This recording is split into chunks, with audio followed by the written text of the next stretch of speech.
החיים שלנו התהפכו פשוט. אנחנו לא רגועים, לחוצים, אם זה בעבודה ואם זה בבית. מסכים איתך שזה חיסרון מספר אחד. דבר שני, בוא נתאר לך מה הולך להיות לי שנה הבאה. אני אימא ל4 ילדים.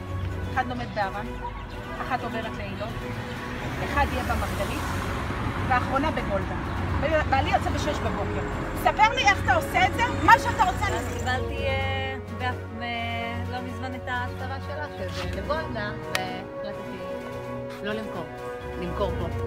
זה ממש בגלל זה, כי זה כל שנה. כל ספר של הבן שלי, שנה שעברה, 7 הורים. 7 ילדים עזבו את הבית ספר. זה אומר משהו לערים אחרות. למי מכרת? לפני חודש בערך התקשרתי לעירייה, הייתה לי שיחה מאוד מורכבת עם היועצת המשפטית. הטעות היחידה זה שלא הקלטתי אותה.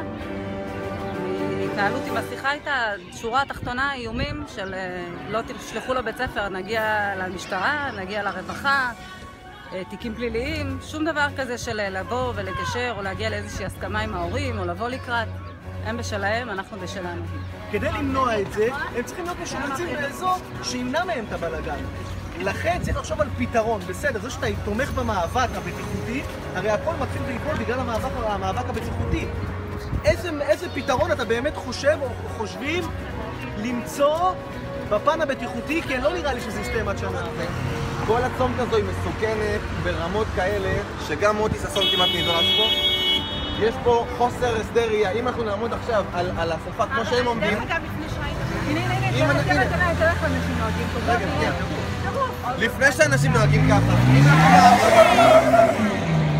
אם אנחנו... לפני שעה הייתה יכולה לעשות לך ערן, אתה לא רואה את זה? אין לנו מי שיקח אותם ואין לנו מי שיסיע אותם.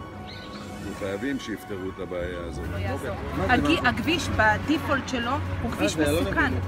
לא משנה מה יקרה בסוף, לאן נגיע בשורה התחתונה. הבת שלי, אני יכולה לדבר על הילדה שלי, לא משנה איזה גורמים יגיעו אליי הביתה, הילדה שלי לא מגיעה למדיאטק, נקודה. גם לא לגולדה.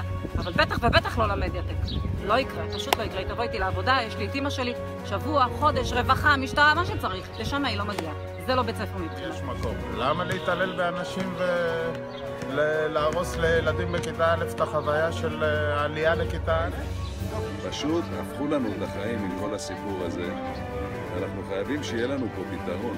זה לא ייתכן שחלק יעלו לשמיר וחלק לגולדה שהם באותו גנים והם חברים מהגנים כבר כמה שנים. וזה פשוט עוול לנו ולילדים. אין לנו. סיפור שהיה עם כבוד ראש העיר, שלנו ראש עיריית חולון רגע אילי. ראיתי אותו במשחק, לפני המשחק נגד הפועל תל אביב, כתושב שגר בעיר 45 שנה, ביקשתי ממנו להחליף איתו מילה אחת, רק לשאול אותו האם הוא שוקל לטפל בעניין הזה.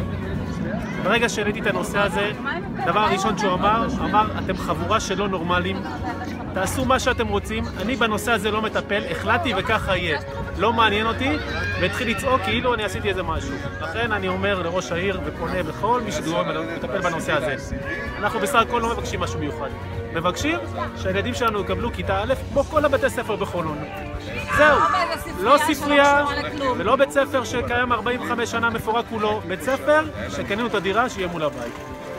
כמו בכל עיר אחרת שבאמת באים לקראת ההורים ודואגים לילדים ומוצאים פתרונות, צריך רק לפתוח את הראש, להגדיל ראש כמו שאומרים, ולבוא ושמישהו, איזה קודקוד מהעירייה יבוא ויראה מה אפשר לעשות.